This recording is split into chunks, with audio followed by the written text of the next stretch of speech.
Now it's time for... What did Miketendo get? Yeah, it's as simple as that. So I went to Too Many Games and ended up picking up a bunch of stuff. The game room is pretty much finished. It's just setting up the systems, getting everything all cleaned up. But yeah, there's going to be a video soon for that, so I'm really super excited to show you guys the new game room, what it looks like. Obviously not going to be shown until the next dude you haven't played this game. If you don't know why, check out the last episode so you can kind of see why. I'll maybe leave a link right here. Alright, let's go ahead and start. So I started off with 2 games that I got for $6 each. Pricing it was a huge lump of games that I ended up getting. I ended up trading some of them during Too Many Games. This was 2 of the games, Global Gladiators and Rolling Thunder 2 for the Sega Genesis. They're in really good shape. Global Gladiators, if you listen to Pixel Tunes Radio, the first episode, yeah, we kind of milked that joke to death, but has some pretty interesting music. I have not played the game yet. I will be soon. Rolling Thunder 2 I have also not played, but I've played the previous games. Like I played Rolling Thunder 3, which is the sequel to this one, and I've played the first one. So it's pretty much going to be more of the same. I'm really interested in checking this one out because it looks pretty cool. I believe Global Gladiators I overpaid for, and I'll post the pricings underneath based on video games price charting, just as a heads up. Rolling Thunder 2, I believe I got a little bit of a deal on, so I'm happy about that. Also got a reproduction cart of Mega Man The Wily Wars. This is a fantastic reproduction. The label is very clean. This normally goes for about 60 or so, and I ended up getting it for about 30. I talked the guy down a little bit in terms of the price, but I don't think he knew what he had. So this is fun just to have as a huge Mega Man fan. I have played it before, at least in emulation, and yeah, it's nowhere near as good as the original trilogy, but it's cool. It's interesting to kind of take a look at and see how different Mega Man is on the Genesis. Next up is Inspector Gadget on the Super Nintendo. Now, this was actually a title I picked up thanks to Space Kappa's review. If you haven't checked out the review, I'm going to post it here. You guys should really check it out. He honestly sold the game for me. I have not yet played it because, as I said before, a lot of these games I haven't even tried out yet, mainly due to the fact that I just set up my game room. So I'm just now getting back into the swing of things and trying stuff out. So that's, yeah. Alright, continuing with the Genesis stuff, picked up a copy of Aladdin. This is complete. I got it for $5. Thought that was a pretty good deal. I mean, paying $5 for pretty much anything is a pretty solid deal, especially complete Genesis games. So it's in good shape. The only problem is there's a scratch on the box right here. You can't really see it, but it's otherwise in really top-notch shape, and I really like this game. I actually only played it on the Genesis at friends' houses, so it's kind of interesting to finally own a copy complete. I had it loose. I didn't realize that I actually owned it already, so that'll just basically be trade bait or trade for something else. All right, let's move on to the Nintendo games.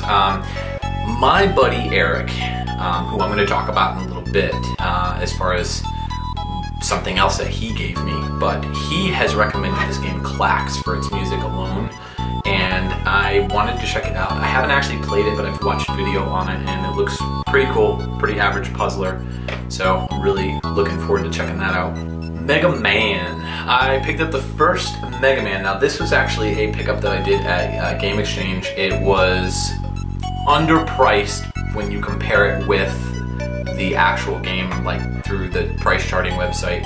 I ended up getting it for about $34. Not a bad price, not a great price.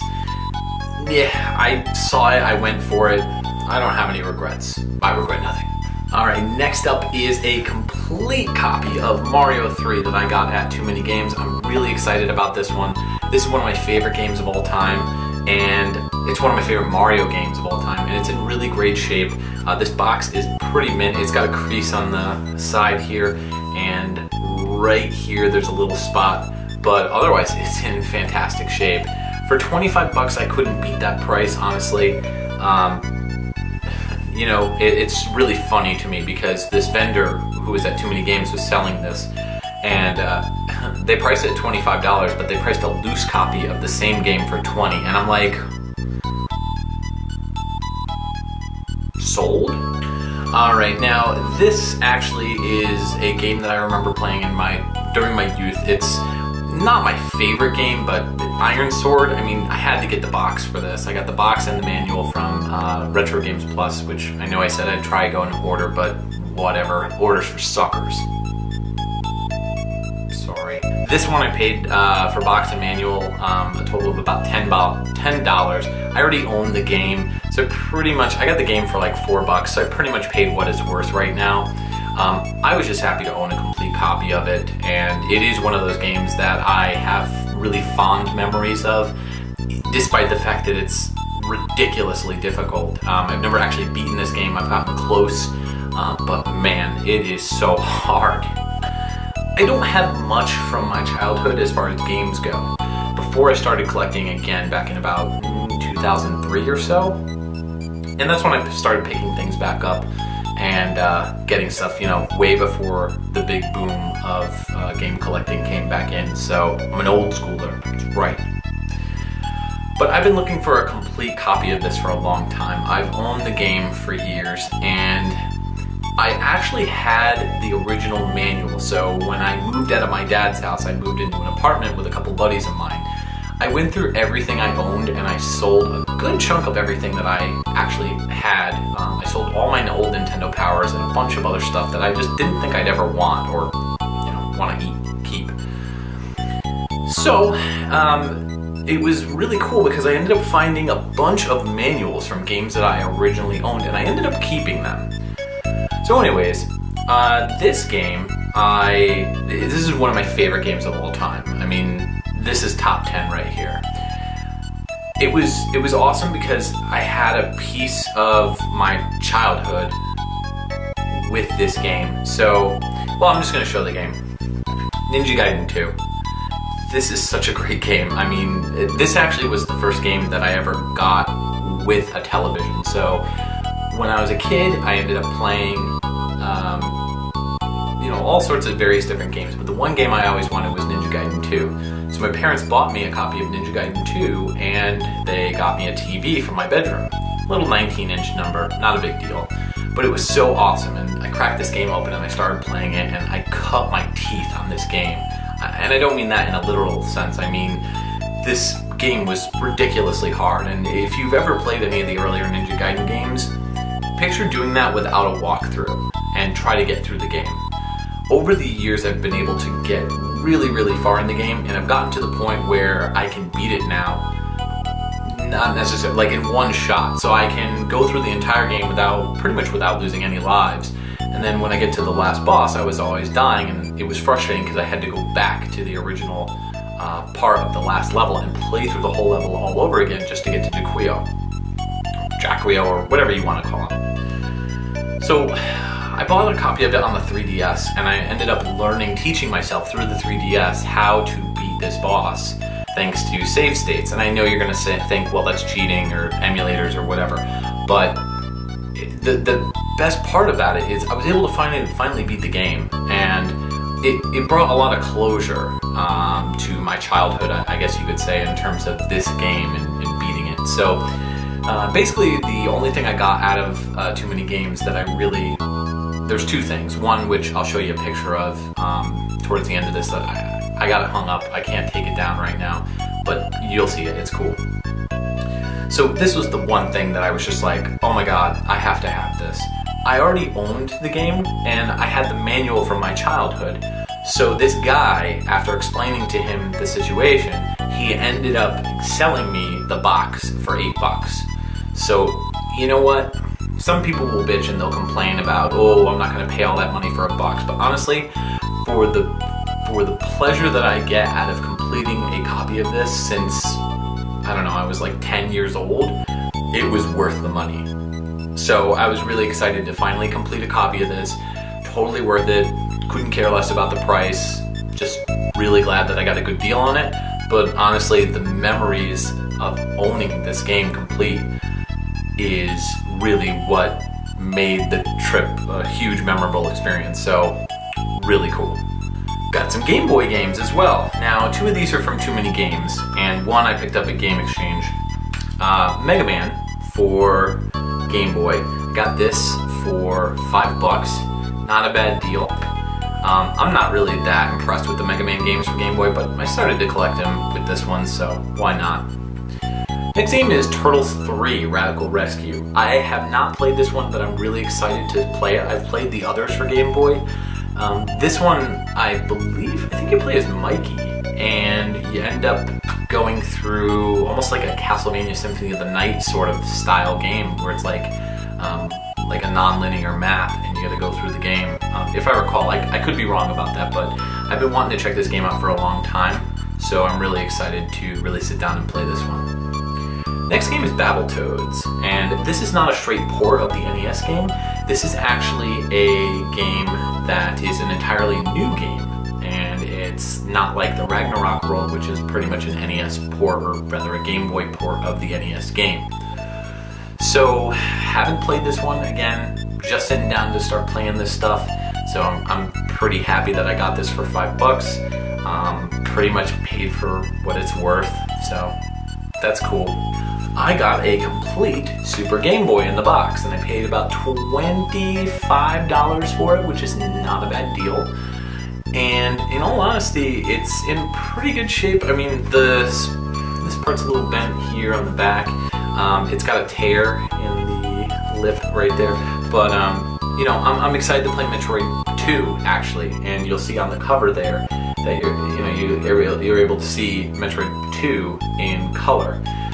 It's a little different than playing Metroid 2 on, like, for example, the Game Boy player, which I have. So I'm interested to see what colors and what designs I get out of the Super Game Boy. Never owned one as a kid, always wanted one, but when I got a Game Boy player, I was like, whatever, I don't need this anymore. So, this is kind of one of those things that's going to be cool to look at and try out and see if I want to keep it or see if I want to get rid of it. But it's definitely something where I'm going to be able to enhance my Metroid 2 experience, so I'm excited about that. Alright, now I mentioned my friend Eric, and he is, if you check out his videos, he does some really cool stuff. Does gameplay footage of Blur, if you're into that game. He's a super big racing fan, so check out his stuff. He does some really cool videos. He also does a lot of stuff and commentary on, like, Sonic, and he's a retro gamer, just like most people who are watching this. He actually gave me a Game Boy cleaning kit in the box in fantastic shape. He was going to sell it, but I tried to offer him money for it, but he wouldn't take it, and he just gave this to me. So that is awesome. Eric, if you're watching this, thank you so much. This is a really cool gift, and it's definitely going to go to good use. I can't wait to try it out and make sure that it's going to clean the stuff. So again, thanks a lot. Now, going back to Sonic, I am not the biggest Sonic fan, but I did want to check out Sonic Rush, and for the price of $5, I couldn't beat that price. I think it goes for about 10 or so, or 15, depending on where you go, so I'm okay with paying $5 for a game that I'm probably going to get a lot of use out of. Got a complete copy of Title Legends for the PlayStation 2, and this thing is pretty minty. I'm okay with the price that I paid. I paid about $3 for it complete at Game Exchange. Okay with that. There's some stuff on here that I already have. I'm actually really interested in playing Rastan because I've read stuff about it, and I'm really interested in trying it out. I mean, there's some stuff that I've played. Space Invaders, Bubble Bobble. It's got Jungle Hunt, Operation Wolf, the New Zealand story. I mean, most of these games I've played through, but there's some stuff on here that I haven't tried. So for $3, a decent little arcade collection like this, it's worth it. Alright, now I actually can't remember if I showed this one off. I think I did, so in which case you won't watch this if I did. But if I didn't, well, check it out. I got a copy of Haunting Ground a while back. Now this game is getting up there in price. I got it for $14.95 from Game Exchange. Definitely caught them slipping on this one. This was an amazing deal. I just don't think they knew what they had. And what's funny is I was walking into the store and I was like, I need to find a copy of this game. I had it in my mind that it was there. If you watched a couple episodes back, I got a bunch of PlayStation 1 RPGs, and I said the same thing. I walked into a Goodwill like, I'm going to find something, and I did. So this copy of Haunting Ground is in really, really good shape. The manual is in fantastic condition. The disc, the box, the art insert, I mean everything. I did own this game a while back. I picked it up for like nothing. Actually, I think I paid less than I paid here for this. But I am interested in trying it out. Haunting Ground is a survival horror-ish type game.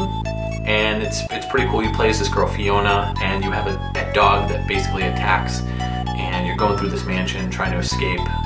It's really cool. It's very like Resident Evil, Silent Hill sort of gameplay, so it's pretty cool. It'll be interesting to dive back into this one when I get some time. But I hear there's like unlockable costumes and stuff where you can like, she can like dress up, and I don't know. It's kind of weird, but let's see how it goes. Haunting Ground, good stuff.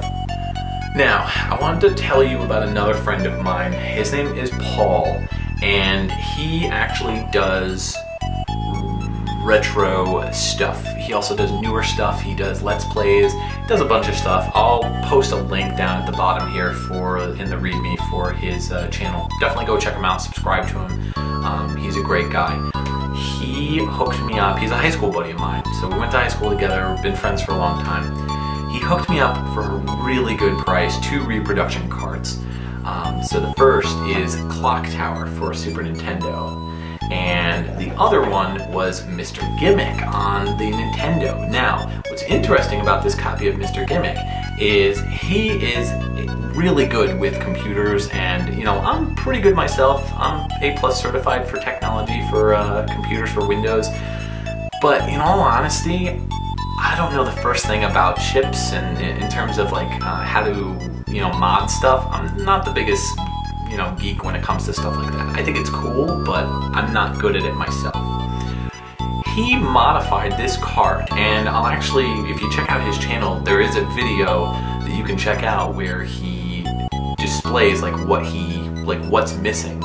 He took the Scandinavian version and the Famicom version and kind of like altered or combined the audio so the missing sound effects were put back in. Now, he didn't modify it so that the sound chip, because if you know anything about this game, there is a audio channel in it that is only present in the Famicom version, and he wasn't able to get that in here, but he did fix the cart so that at least the sound effects will play. If you check out the Scandinavian cart on a top loader or on a Nintendo, it won't play the sound effects or certain levels of the sound effects. So he modified the cart to do that, and that's really cool. So yeah, and you know what? The label is in really good shape, as you can see. So I'm just really happy to own a copy of this game, and I'm excited to check it out. I've watched Pat the NES Punk's review on this, and ever since then I wanted to own a copy of it. So now I do, and even though it's a reproduction, it was not. The copy was not it did not come from an altered version of Batman Return of the Joker, which I do own as well. And it's good to know that he was able to get a copy of this going without sacrificing this Batman game that is quickly becoming more and more rare. So I got all these 2 games for $30, which is a great deal. Alright, I picked up a copy of Tenchu Shadow Assassins, and this is for the Wii, and I picked this up for $4. I don't know. It was actually, there were 2 copies of it. One was $7, one was $4, and this one was in better shape and had a manual, so I'm okay with that. I went to a swap meet where I ended up picking up from my buddy Carlos, who works at Retro Games Plus in Connecticut. He sold me a copy of Silent Bomber for $10. It's a really good deal. This game's getting higher and higher in price, and I actually found out about this game through Wikipedia and ended up watching some gameplay footage on YouTube about it, liked what I saw, wanted to check it out, so for $10 I'll give it a whirl, I'll give it a shot and see if I like it. Here's some Too Many Games stuff for you. So I picked up a copy of Daytona USA. Had to pick a copy of this up. I mean, it was $3. I couldn't argue with that. $3. The box is in really good shape. There's a spot here. I don't know why that's on there, but I can get that off with some Goo Gone. And like I said, the box is in great shape. The manual's in good shape. I'm okay with that. Now, this game was probably the most expensive game that I bought. I would probably say the reproduction cart of Wily Wars was probably close with it, but I got a copy of Parodius for the Sega Saturn, and it's, I guess, a combination, from what I understand, a combination of the first two Parodius games. And this is a Japanese-only game. If you've got a modified Sega Saturn, you can play it, or if you got a Japanese version, you can play it. I really want to check out Sexy Parodius, so this is a great prequel to check out the series and get into it. It's a cute 'em up, which is basically a shoot 'em up with cute characters. It's really bizarre. I've watched gameplay footage of it. I haven't played it yet. Again, Saturn is the only thing right now that's unpacked but not plugged in. So yeah, we'll get to this one soon. I got a copy of Dynamite Heady, and it normally goes for $2 at Game Exchange. Because I bought 3 games, I ended up getting it for free. So, I mean, yeah, it was $2 to begin with, so getting it for free, really not much of a difference. This game is fairly unknown. I've heard a lot about it, and again, I haven't played it yet. Same thing, like I said before, I'm gonna have to spend a lot of time this summer going through the backlog of games that I've bought for the past 4 months that I haven't actually sat down and played. So I'm looking forward to checking this game out because I've heard so much about it and a lot of people praise it. So looking forward to this one. Now, this was a PS2 launch title called The Bouncer, and this is a beat 'em up. It is a 3D game, and it's pretty neat. Again, same thing, gameplay footage only that I've seen. I've read reviews on it back in the day, and it was always one of those games that I was like, oh, I'll eventually get it. But yeah, for $4, I couldn't pass it up. It was a good opportunity to get a old school PlayStation 2 launch title, and this is probably one of the better games that came out for the system. And so it's going to be fun to kind of plow through this and maybe check it out. So cool. Alright, these are the last 2 games, and then I'm going to show you the system, and then I'm going to post a picture so you can kind of get a sense of everything that I got. So I got these 2 for $20 about, R-Type Delta and R-Type I'm not the biggest shooter fan, honestly. There's only a few that I really, really love. But I had to check these out. I honestly got such a good deal on them, I picked them up for the price first. And then I figured, you know what, I've played Super R-Type before, I like that one, maybe I'll like this one, so I figured I'd give it a shot. Super R-Types is R-Type 1 and 2 combined, and Super R-Type Delta is actually a 3D rendition of R-Type, sort of. It's got 3D graphics, but I think it's like a 2.5D plane. Could be wrong, but from what I can tell on the back and all the stuff that I read online about it, it looks really cool. People who say the Game Exchange is a bad place, it sucks if you have resellers that are running the store, but if you get lucky and they are not looking for the the Mega Mans and the Zeldas and the Marios and all the really popular stuff, or even the more obscure stuff that's coming out now, like the Conquerors and all those types of games that are getting up there in price, you can actually get some really decent deals. And it's just because Game Exchange hasn't updated their database to match current modern day prices. So Genesis games and PlayStation 1 games are where it's at.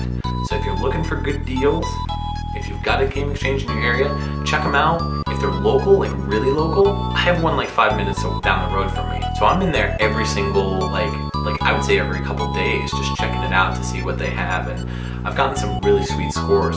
This just happens to be one of them.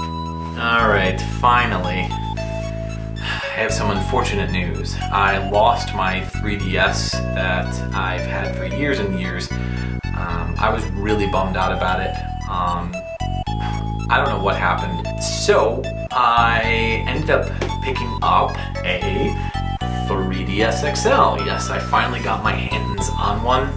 I've been wanting one for some time, so I went and did it and got a 3DS. I did lose a couple games in the process, unfortunately, because I was carrying this like little, I don't know, battle satchel of stuff. So I had my 3DS, I had a couple copies of some games. I had Dead or Alive, Dimensions, which I just repurchased, Zelda, Link Between Worlds, which I repurchased. So I didn't lose the casing or the art or the manuals or anything like that. I just lost the games themselves. Nintendo was awesome. They were able to get all my digital stuff back, which is freaking amazing. I didn't think I'd be able to, but because I linked my Nintendo account, I was able to get all my games back digitally. Unfortunately, all the people that I ended up running into and got puzzle pieces with and shared gameplay stuff and played the Mii games, so the Street Pass stuff, I was not able to get back. So I have to start all the way from scratch, which really, really sucks. But hey, whatever. Stuff happens. Anyway, that's going to do it for now. Check out this picture that I'm about to post because it's my full Too Many Games lot that's just like spread out, and check it out and see for yourself. One more thing I also wanted to say. Thank you to all the fans that came out and said hello at Too Many Games. It was really, really cool meeting some of you, and you had some really nice things to say about my channel, so I just wanted to say that's awesome. Like, I really appreciate the feedback that I got, and it was just cool to be like recognized, and people came up and said, hey, I really dig your stuff, keep it at it. So thanks again for checking out my channel and staying tuned, and yeah, I appreciate you guys watching me do what I do, so kudos. Alright, now it's for real. Peace out.